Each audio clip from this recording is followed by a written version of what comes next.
everyone. Today's video is going to be about the different types of cognitive distortions. If you are still living with unhealed or unresolved trauma, it's more than likely that you experience one or many of these different types of cognitive distortions. It's what I see in everyone that I work with, particularly people who were in emotionally abusive relationships or with people who are emotionally unavailable, perhaps parents, perhaps relationships, friends, family, everything is connected. And when you start to notice that you have these signs or symptoms of cognitive distortions, more than likely it's impacting every area of your life. And you're trying to figure out what you can do to not have this type of thinking or these types of distortions. So today we're going to go over the different types of cognitive distortions. And if you are looking for a really fast method and way to be relieved of these cognitive distortions, I would love to talk more about specifically how I work with clients to get those results very, very quickly. But let's get into it today. We're going to talk about the different types of cognitive distortions. The first one we're going to take a look at is all or nothing thinking. All or nothing thinking occurs in a lot of the people that I work with. It occurred so much so in myself. And all or nothing thinking is the type of thinking where you think only in extremes. So if you answered one question wrong on a test or in an interview, then you view the entire thing as a disaster. And this used to be me. I was a straight A student, but I would miss one question and get a 97% on the test. And I would only focus on the part that I got wrong and throw the entire thing out as if it wasn't enough. So this all or nothing thinking is thinking in black and white. Another type of cognitive distortion is overgeneralization. So what that means is that you draw faulty conclusions about something based on one example. And people do this a lot and they don't really recognize or realize that they do it. So let's go back to that, grade schools. If you get a C in one class and the rest of your grades are A's, you label yourself, and that's another one we'll get to in a little bit, but you label yourself a stupid or a failure. I failed this semester, or I failed this, and you overgeneralize this thing, all because of one example, one class, one grade, one test, whatever it is. You overgeneralize things and just say, I'm stupid, and completely discount all of the positive. So you're going to see some similarities between these different types of cognitive distortions, which also leads into the next one we'll discuss. That's mental filtering. If you imagine like a funnel, and the funnel is a filter or a strainer or what have you, like if you're making spaghetti and you're boiling all the water and the pasta together, and then you filter it or you drain it out so that you remove the water and you're left with pasta, obviously to make your meal, there's a purpose and a point to it. But when it's the opposite way, if you were making pasta, you wouldn't want to drain out all the pasta and just keep the pasta water. How in the world would that serve you? But that's what we do when we have this mental filtering thing that goes on in our minds. You focus on the negative aspects. So you get rid of all the positives, the pasta in that example, and you keep all the negatives. What good is that going to do for you?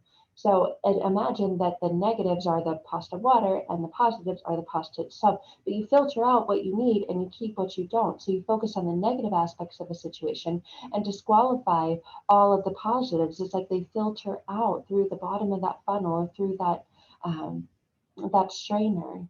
So you dwell on a single negative comment and you ignore all the other positive comments. That's what a mental filter is. So I imagine you're seeing the similarities between these. The next one is very, very similar as well, disqualifying the positive. And that's kind of like a mental filter. So you acknowledge the positive in this case, but instead of accepting it, you reject it. I mean, you acknowledge it, but you don't accept it. So let's say that you are going out and you're trying to better your life, and you're going to get a better job. So you're putting yourself out there, and you get an offer for an amazing job, a job that was really difficult to get, and you get the offer, but you say, well, I guess I just got lucky. Perhaps you're telling other people, friends, family about this opportunity, and you completely disqualify the positive that you are capable and were the best fit. That's why you were chosen. And you say, I just got lucky. So you disqualify all the positive. Another one that people do a lot, and this is one that gets a lot of people in trouble, myself included. Mind reading. Mind reading, when you're trying to read someone else's mind, right, you're making assumptions about what's going on. You're jumping to conclusions by assuming that you know what other people are thinking. So say that you're out and you see someone with just kind of like a RBF, right? They have like a nasty look on their face, and they just kind of glance at you and you take it personally. You assume that they're thinking something negative about you, when in fact, that RBF and that look on their face is more than likely related and connected to what they're thinking about and actually has nothing to do with you. But you kind of go into this mind reading role of, well, they must be thinking something negative or bad about me. And then it connects to your inner negative and limiting beliefs. I'm not good enough. I'm not pretty enough. Ew, they probably, I have been wanting to lose weight and they're probably going like this to me because they think I'm fat. I'm disgusting. Ugh. And then you beat yourself up because maybe you skipped going to the gym that morning.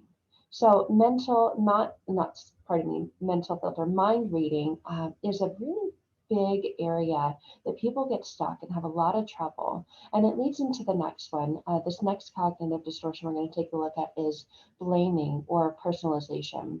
So this comes into play when you hold yourself personally responsible or accountable for something that's not entirely under your control. Perhaps part of it you can control or contribute to, but let's say you're a mom and your kid gets in trouble at school and you start to blame yourself and you start to personalize it that you're a bad mom.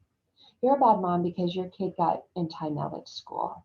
So that's what personalization or blaming is. You wear this blanket or cloak of I'm a horrible mom, I'm a bad mom, all because your kid got in timeout, right? And it wasn't anything that was entirely under your control. Of course, you can talk to your child about making good decisions, uh, having appropriate behavior in different situations at school, at home, but it's inevitable. Like your kid's going to get in trouble at school at some point, but you take all the blame on it yourself. Next cognitive distortion, we're going to take a look at our should statements. And as so many people do this, and it comes up in their language, well, I should do this, shoulda, coulda, woulda, ought tos. And should statements or would have, could have, ought tos can be really, really detrimental, can keep you stuck in this negative loop pattern. And that can feel impossible to break out of, right? And then you can go into all or nothing. So see how you can kind of connect and go from one of these to another. But when you focus on how things should be based on this expectation, then you tend to beat yourself up because you shouldn't have made so many mistakes. And you then focus on the one mistake that you made and discount all of the other ways that this was, amazing or went well. So should statements is another form of cognitive distortions.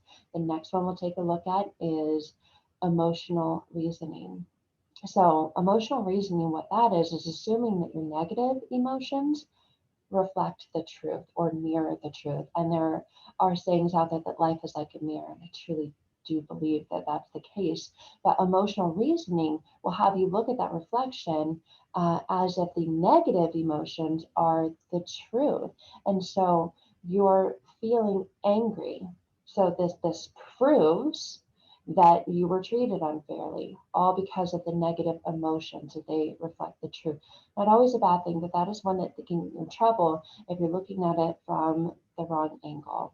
And that can lead into the next cognitive distortion, magnification, or just blowing things up, imagining this unfavorable outcome to a particular situation, and this outcome will most likely occur. So imagine if you're looking through a magnifying glass, and when you do that, whatever it is that you're taking a look at looks a lot bigger than it actually is. So when you're magnifying things, everything just seems bigger, almost like it just explodes. It blows up to be much bigger than it actually is.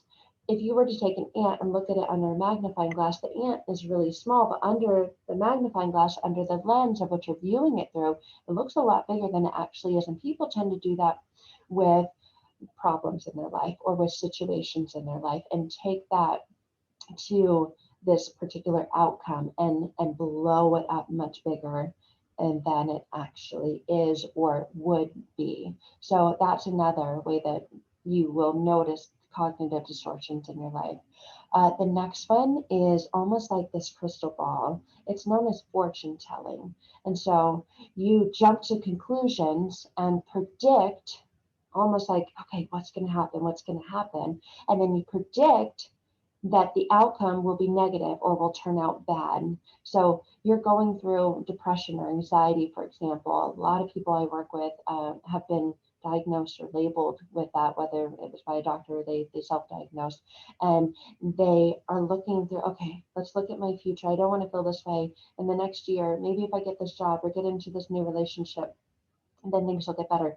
But you're looking at it and predicting that things will turn out badly. So you're looking into the future and all you can see is negativity. Nothing is going to be positive. Nothing is going to be good or feel good. And it's almost like you're telling the fortune of your future in a negative way by jumping to these conclusions, saying that the predictions that you have will make it so that it turns out badly. So these are different ways that people will distort. And cognitively, right, just means thinking. So cognitive distortions, it's like kinks or knots in your thinking or in your processing.